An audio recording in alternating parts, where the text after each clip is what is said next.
अस्सलामु अलैकुम वरहमतुल्लाहि वबरकातुहू। अऊज़ु बिल्लाहि मिनश शैतानिर रजीम। बिस्मिल्लाहिर रहमानिर रहीम। अल्हम्दुलिल्लाहि रब्बिल आलमीन वस्सलातु वस्सलामु अला सय्यिदिल मुरसलीन व अला आलिहि വസ്വഹ്ബിഹിൽ ഫായിസീൻ അമ്മാ ബഅദ്.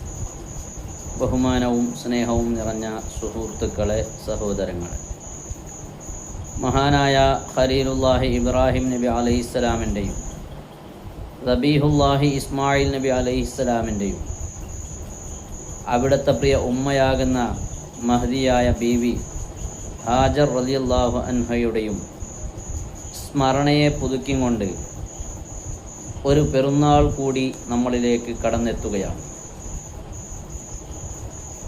ഈ സമയത്ത് മുഅ്മിനീങ്ങളാകുന്ന നമ്മളെ സംബന്ധിച്ചിടത്തോളം ഒരുപാട് കാര്യങ്ങൾ ശ്രദ്ധിക്കാനും മനസ്സിലാക്കാനും ചെയ്തു തീർക്കാനുമുണ്ട്. മഹാന്മാരായ ആ പ്രവാചക കുടുംബം അവർ സഹിച്ചതായിരിക്കുന്ന ത്യാഗം, അവർ സഹിച്ചതായിരിക്കുന്ന ക്ഷമ, അവരുടെ കഷ്ടപ്പാട്, അതൊക്കെയും നാം ഓർത്തെടുക്കുകയാണെങ്കിൽ നമ്മുടെ ജീവിതത്തിൽ ഉണ്ടാകുന്ന പ്രയാസങ്ങളൊന്നും പ്രയാസങ്ങളേ അല്ല. ഒരു കഷ്ടപ്പാടും അതൊരു കഷ്ടപ്പാടായി നമുക്ക് കണക്കാക്കാൻ സാധ്യമല്ല. കാരണം അത്രയും ത്യാഗമാണ് ആ പ്രവാചക കുടുംബം സഹിച്ചിട്ടുള്ളത്.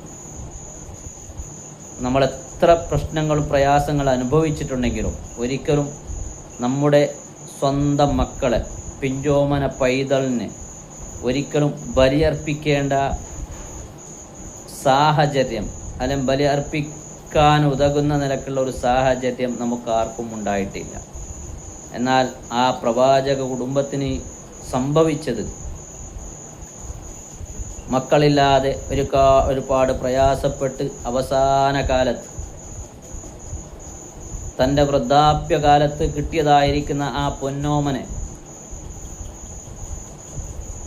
അതിനെ കണ്ട് ആ പൂതി തീർന്നതിന് മുമ്പായും കൊണ്ട് തന്നെ അള്ളാഹിൻ്റെ ദീനിന് വേണ്ടി സമർപ്പിക്കണം, ബലിയർപ്പിക്കണമെന്ന ഒരു അള്ളാഹുവിൻ്റെ ഭാഗത്തിൽ നിന്നുള്ള ഒരു കൽപ്പന വന്നപ്പോൾ, പ്രിയപ്പെട്ടവരെ, അതൊന്ന് ആലോചിച്ചു നോക്കൂ, എത്രമാത്രം വേദനാജനകമാണ്.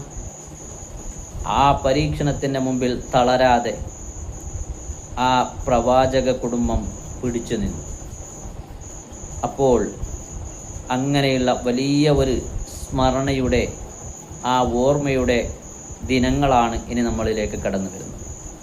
അപ്പോൾ ഈ സന്ദർഭത്തിൽ നമ്മൾ ചെയ്യേണ്ടത്, ആ പ്രവാചക കുടുംബം സ്വന്തം പിഞ്ചോമനെ ബലിയർപ്പിക്കാൻ തയ്യാറായിട്ടുണ്ടെങ്കിൽ, അങ്ങനെയുള്ള ഒരു സാഹചര്യം നമുക്ക് അല്ലാഹു തന്നിട്ടില്ല, അല്ലെങ്കിൽ നമ്മളോട് അങ്ങനെയുള്ള ഒരു കൽപ്പനയില്ല എങ്കിൽ അതിനെ സ്മരിക്കാൻ വേണ്ടി അള്ളാഹു നമ്മളോട് കൽപ്പിക്കുന്നത്, അതിന് പകരമായി നിങ്ങളൊരു ബലി പെരുന്നാൾ ദിവസം സമർപ്പിക്കണം. ആ ഇസ്മായിൽ നബി അലൈഹിസ്സലാമിനെ ബലിയർപ്പിക്കേണ്ട ഒരു സാഹചര്യം വന്നതിന് അനുസ്മരിച്ചും കൊണ്ട് നിങ്ങൾ എന്താക്കണം, ഒരു ബലി അർപ്പിക്കണം, ഒരു ബലി നൽകണം. അത് മനുഷ്യ ബലിയല്ല, മറിച്ച് മൃഗങ്ങളെ കൊണ്ടുള്ളതാണ്. അപ്പോൾ പെരുന്നാൾ ദിവസം ഒരു മുഅ്മിനായ മനുഷ്യൻ ചെയ്യുന്ന സൽക്കർമ്മങ്ങളെ കൂട്ടത്തിൽ ഏറ്റവും പ്രധാനപ്പെട്ടത്, ഏറ്റവും ശ്രേഷ്ഠമായിട്ടുള്ളത് ഉളുഹിയത്ത് എന്നുള്ളതാണ്, ബലിദാനമാണ്. അതിനേക്കാൾ വലിയ ഒരു നന്മ അന്ന് നമുക്ക് മറ്റൊന്ന് ചെയ്യാനില്ല. പെരുന്നാൾ നിസ്കാരത്തിനേക്കാളും വളരെയേറെ ശ്രേഷ്ഠമാണ് ഉളുഹിയത്തിന്. ഞാൻ വളരെ ചുരുക്കി കൊണ്ട് പറയുകയാണ്,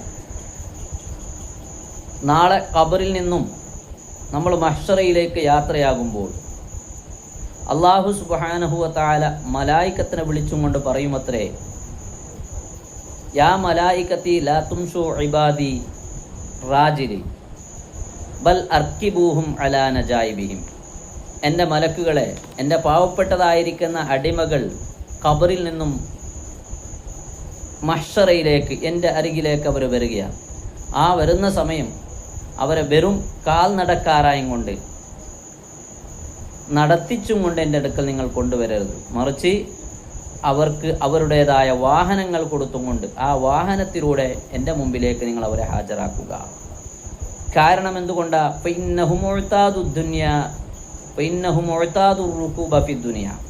ദുനിയാവിൽ ജീവിക്കുമ്പോൾ എൻ്റെ അടിമകൾ അവർ വാഹനത്തിൽ കയറി യാത്ര ചെയ്തിട്ട് പതിവുള്ളവരാണ്.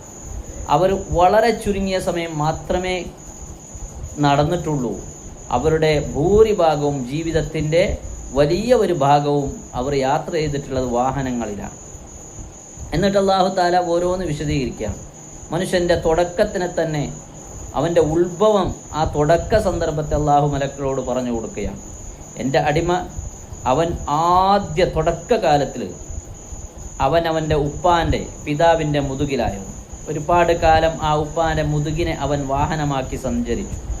അതിനുശേഷം ആ ഉപ്പാൻ്റെ മുതുകിൽ നിന്നും ഉമ്മയുടെ ഗർഭാശയമാകുന്ന ആ പള്ളയിലേക്ക് അവൻ മാറി താമസിച്ചു.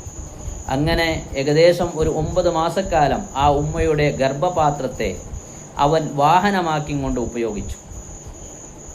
ഏത് സ്ഥലത്തേക്ക് പോകുമ്പോഴും വരുമ്പോഴും അവൻ ഉമ്മയുടെ ആ പള്ള, ആ വയർ, അതവൻ്റെ വാഹനമായിരുന്നു.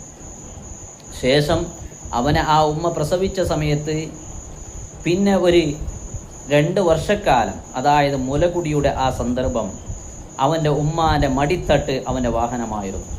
അവൻ്റെ ഉമ്മയുടെ കൈ അവൻ്റെ വാഹനമായിരുന്നു.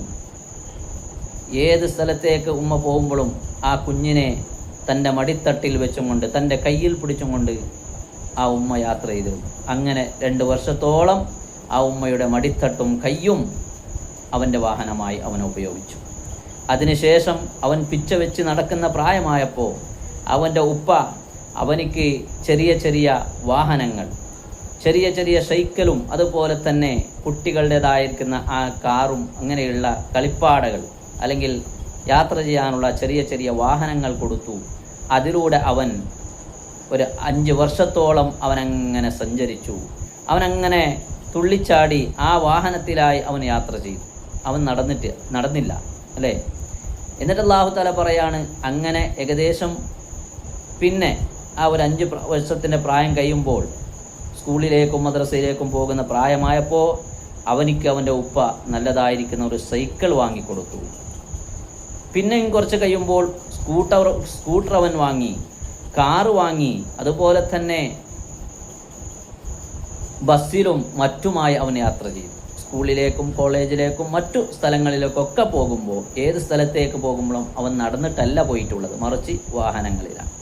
അതുപോലെ തന്നെ കടലിലൂടെ അവൻ യാത്ര ചെയ്യുമ്പോൾ അവൻ പിന്നെ തോണിയും കപ്പലുകളും വാഹനങ്ങളാക്കി ഉപയോഗിച്ചു. അതുപോലെ തന്നെ ഹവായിലൂടെ അവൻ യാത്ര ചെയ്യുമ്പോൾ മറ്റുള്ള വാഹനങ്ങൾ, ഫ്ലൈറ്റ് പോലെയുള്ള വാഹനങ്ങളെ അവൻ യാത്രയ്ക്ക് വേണ്ടി ഉപയോഗിച്ചു. അതുപോലെയുള്ള മറ്റു വസ്തുക്കൾ, കുതിര തുടങ്ങിയ വസ്തുക്കളെ വാഹനമാക്കി അവൻ സഞ്ചരിച്ചവനാണ്. എന്നിട്ട് തീർന്നിട്ടില്ല. അവസാനം അവൻ മരിച്ചിട്ട് അവൻ ഖബറിലേക്ക് ചെല്ലുന്ന സമയത്ത് പോലും അവൻ സ്വന്തം കാലുകൊണ്ട് നടന്നു പോയവനല്ല, മറിച്ച് അവൻ്റെ കൂട്ടുകാർ, അവൻ്റെ കുടുംബക്കാരുടെ പിറടിയെ അവൻ വാഹനമാക്കിക്കൊണ്ട്, അവരുടെ പെരടിയിലായും കൊണ്ട് ആ മയ്യത്ത് കട്ടിലിനെ വാഹനമാക്കി അവൻ ഖബറിലേക്ക് പോയി. അതുകൊണ്ട് മലായിക്കത്തുൽ കിറാമെ ഇപ്പോൾ അങ്ങനെ ദുനിയാവിൽ ഭൂരിഭാഗവും അവൻ വാഹനത്തിലൂടെ യാത്ര ചെയ്തവനാണ്, കാലുകൊണ്ട് നടന്നവനല്ല. അല്ലെങ്കിൽ വളരെ കുറച്ച് മാത്രമേ അവൻ നടന്നിട്ടുള്ളൂ. അവനിക്ക് നടന്നിട്ട് ആദത്തില്ല, പതിവില്ല. അതുകൊണ്ട് ഖബറിൽ നിന്ന് എഴുന്നേറ്റ് മഹ്ശറയിലേക്ക് വരുമ്പോൾ എൻ്റെ അടിമകളെ നിങ്ങൾ അവരുടെ വാഹനത്തിൽ കയറ്റിയും കൊണ്ട് യാത്രയാക്കുക എന്ന് അല്ലാഹു തആല പറയുന്ന. ഏതാണ് പ്രിയപ്പെട്ടവരെ ആ വാഹനം? മഹാനായ റസൂലുള്ളാഹി സ്വല്ലല്ലാഹു അലൈഹി വസല്ലം തങ്ങൾ പറയുകയാണ്, അള്ളിമു ലഹായാക്കും ഫഇന്നഹാ അലസ്സിറാത്തി മത്വായാക്കും.